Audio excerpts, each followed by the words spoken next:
जुड़ेंगे, पढ़ेंगे, पढ़ेंगे, बढ़ेंगे। हम लोग पॉजिटिव लोग हैं। यहाँ पे सारे पीडीओ लोग हैं और सारे भरपूर ताकत से लोग हमारी मदद कर रहे हैं। इनके यहाँ 15 साल कोई काम नहीं हुआ। उन्होंने जब भी जो काम कहा उसको पूरा किया। चुनाव में भी जब कहते हैं उसके बाद भी कहते हैं, तो हम लोग उन्हीं के अनुयायी हैं। लेकिन उत्तर प्रदेश के अंदर जितना ईमानदारी से हमारे राष्ट्रीय अध्यक्ष जी लोगों की मदद करते हैं, मैं समझता हूँ दूसरे किसी के बस का नहीं है।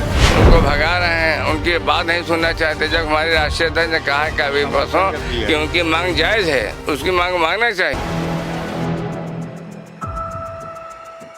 4 PM न्यूज नेटवर्क में आप सभी का स्वागत है। मैं हूं क्षितिज कांत। आप देख रहे हैं 9 विधानसभा जो उपचुनाव चल रहा है उस पर लगातार तैयारियां कैसी चल रही है। इसी बीच में हम फूलपुर विधानसभा में हैं। हमारे साथ यहां प्रत्याशी मुस्तफा सिद्दीकी जी हैं। पीडीए का नारा लगातार दे रहे हैं। ग्राउंड स्तर पर क्या कुछ देख रहे हैं? यहाँ तो देखा छोटी छोटी जनसभाएं लगातार संबोधन कर रहे हैं। सारे पीडीए के लोग हैं यहाँ पे सारे पीडीओ लोग हैं और सारे भरपूर ताकत से लोग हमारी मदद कर रहे हैं। इनके यहाँ 15 साल कोई काम नहीं हुआ। हम इनसे वादा भी कर रहे हैं कि आप हमको दीजिए, हम आपको जो है जितना संभव हो सकता है हम आपका काम करेंगे। और पीडीए कहती नहीं करती है। हमारे राष्ट्रीय अध्यक्ष ने जितना आप माने, तो अपने राष्ट्रीय माननीय अखिलेश यादव का आभार व्यक्त करता हूँ। उन्होंने जब भी जो काम कहा उसको पूरा किया। चुनाव में भी जब कहते हैं उसके बाद भी कहते हैं, तो हम लोग उन्हीं के अनुयायी हैं, उन्हीं को अपने नेता मानते हैं। इसलिए हम लोग पूरा काम करेंगे। 2 दिन पहले भी राष्ट्रीय अध्यक्ष जी आपके आए भी थे, काफ़ी बड़ी जनसभा हुई। माहौल क्या बदल गया उसके बाद? माहौल तो 4 गुना बदल गया है। बदलने का पूरा तैयार था और काफ़ी बढ़ोतरी हो गई और हम लोग चुनाव जीतेंगे। नेताजी, ग्राउंड स्तर की अगर बात की जाए तो बूथ लेवल पे भाजपा वाले तो बहुत तैयारियां करते हैं। उसके लिए क्या कुछ हैंडलिंग कर रखे हैं? भाई देखें, वो उनका अपना मामला है। क्या तैयारी करते हैं, क्या कहते हैं, क्या बोलते हैं, उससे हमसे मतलब नहीं। हमारा नेता जो कहता है, हमारे उस नेता को हम लोग आदर का अपना सम्मान करते हैं। उनके बाद बताए हुए रास्ते पर चलते हैं और हम लोग पूरी तरीके से, हमारा नेता ईमानदार है, जो कहता है वो करता है। हम लोग भी उसी तरीके से जो कहते हैं, इनके बीच में जो हमने वही वादा किया उसको हम लोग पूरा करेंगे। बूथ की क्या तैयारी है? बूथ से लेके, हमारे बूथ से लेके, सेक्टर से लेके, जोन से लेके पूरी तैयारी हम लोग। और आज नहीं, आज हम लोग 2 साल पहले बनाए हैं सब चीज़। तमाम छात्र भी सुन रहे हैं। प्रयागराज की अगर बात की जाए तो यहाँ से तमाम अभ्यर्थी पूरे प्रदेश भर में जाके अच्छी नौकरियों पे लगते हैं, सरकारी नौकरियों पे। प्रदर्शन बहुत बड़ा चला आयोग के बाहर और लगातार 5 दिन तक चलता रहा। उसके बाद डेट तक दे दी गई। ऐसा है कि आपने आंदोलन देखा होगा, आपने वहाँ भी देखा होगा, जो लोग आंदोलन कर रहे हैं उनको लाठी से मार रहे हैं, उनको भगा रहे हैं, उनकी बात नहीं सुनना चाहते। जब हमारे राष्ट्रीय अध्यक्ष ने कहा है कि अभी बसों कि उनकी मांग जायज़ है, उसकी मांग मांगना चाहिए। और हमारे अगर सरकार होती हमारे ऐसे तुरंत मान लेते। और रह गई जो है क्या नाम के जो महंगाई बेरोजगारी चला है, तो आप देख ही नहीं किस तरीके महंगाई बेरोजगारी बढ़ा हुआ। सारे रिसाई बताइए, 100 रुपये किलो में टमाटर खरीद रहे हैं। पानी की कोई व्यवस्था आपके सामने चिल्ला रहे हैं लोग। सड़कों की हालत आप अभी आए देखें कितना खस्ता आ रहा है। तो कोई न विकास हुआ न किसी काम हुआ है, बस खाली लाठी खा रहे हैं।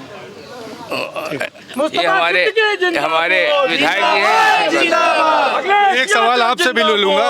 एक बड़ी घटना झांसी में भी हुई है जिसने पूरे प्रदेश भर को हिला दिया और सूबे के उप मुख्यमंत्री ब्रजेश पाठक पे भी तमाम सवाल खड़े हो गए। इसको लेकर के आप लोग क्या सोच रहे हैं? आपने केवल झांसी की घटना नहीं है, मेडिकल कॉलेज के तो इतने हालत ख़राब है। हमारे नेता आदरणीय अखिलेश यादव जी ने समय समय पर तो ट्वीट के माध्यम से ये भी बताया कि जिन अस्पतालों में दवाई होनी चाहिए, डॉक्टर होना चाहिए, बेड होना चाहिए, वहाँ पर कुत्ते हैं। कई अस्पतालों की हालत ये हो गई है कि हमारे नेता आदरणीय अखिलेश यादव जी ने बहुत सुंदर मेडिकल कॉलेज बना दिया, बहुत से दे दिया, लेकिन न डॉक्टर दे पा रहे हैं, न बेड दे पा रहे हैं, न दवाई दे पा रहे हैं। ये तो बहुत दुर्भाग्यपूर्ण है। मैं इस घटना की निंदा करता हूँ और उस परिवार के साथ संवेदना व्यक्त करता हूँ।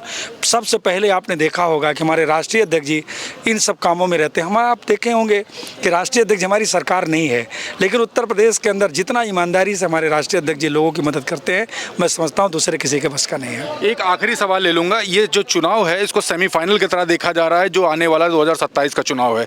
तैयारी कैसी कर रहे हैं और पब्लिक की क्या डिमांड है इस उपचुनाव में? ये चुनाव में इतनी तैयारी, आप जानिए जब 23 तारीख को बक्सा खुलेगा तो भारतीय जनता पार्टी से कोई टिकट नहीं मांगेगा। इतनी बड़ी समाजवादी की तैयारी है, चूँकि यहाँ पीडीए लामबंद है। ये तय कर चुका है कि 2027 में आदरणीय अखिलेश यादव जी को मुख्यमंत्री बनाना है। उसी के संदेश देने का चुनाव है और गारंटी के साथ यहाँ चुनाव जीत हार के तो सवाल ही नहीं रह गया। यहाँ भारतीय जनता पार्टी की जमानत जब्त होगी। मुस्तफा सिद्दीकी जी लाखों वोट से चुनाव जीतेंगे, इसकी गारंटी है। आप पीडीए की बात करते हैं, लेकिन उधर कटेंगे और बटेंगे की बात होती है। हमारे नेता ने स्पष्ट नारा दिया, जुड़ेंगे बढ़ेंगे, पढ़ेंगे बढ़ेंगे। हम लोग पॉजिटिव लोग हैं, हम उनके नकारात्मक बात पर जाना नहीं चाहते हैं। हमारे नेता ने स्पष्ट बता दिया है कि वो निगेटिव लोग हैं, हम पॉजिटिव लोग हैं। हम लोग अपने नेता के आदर्शों पे आगे बढ़ रहे हैं। तो ये देख रहे हैं आप यहाँ पर जो समर्थन है लोगों का, कैमरामैन से कहूँगा घुमा करके दिखा दिए, तमाम लोग हैं अलग अलग जगहों पर। ये जनसभा लगातार जारी है और हम यहाँ पर आए थे, मुस्तफा सिद्दीकी से बात कर रहे थे, तो आपने देखा कि किस तरीके से पीडीए के फॉर्मूले पर ये चुनाव लड़ा जा रहा है। 9 विधानसभा सीटों पर उपचुनाव चल रहे हैं उत्तर प्रदेश में और लगातार आप देख रहे हैं तमाम सारी बड़ी बातें निकल करके सामने। बीते दिन की बात की जाए तो झांसी मेडिकल कॉलेज से एक विभत्स घटना सामने आती है, बटेंगे तो कटेंगे का नारा दिया जाता है। उसी के साथ अगर बात कर ली जाए, आपने देखा प्रयागराज में आयोग के बाहर किस तरीके से प्रदर्शन छात्र कर रहे थे, उत्तर प्रदेश के तमाम कोनों से आए थे और यहाँ से भी एक बिगुल सा बजा दिया गया है कि समाजवादी पार्टी का झंडा बुलंद होगा। देखने वाली बात होगी क्या कुछ होता है। तब तक ग्राउंड रिपोर्ट के लिए जुड़े रहिएगा 4PM न्यूज नेटवर्क के साथ। मैं हूं क्षितिज कांत, कैमरा पर्सन शुभम के साथ। धन्यवाद।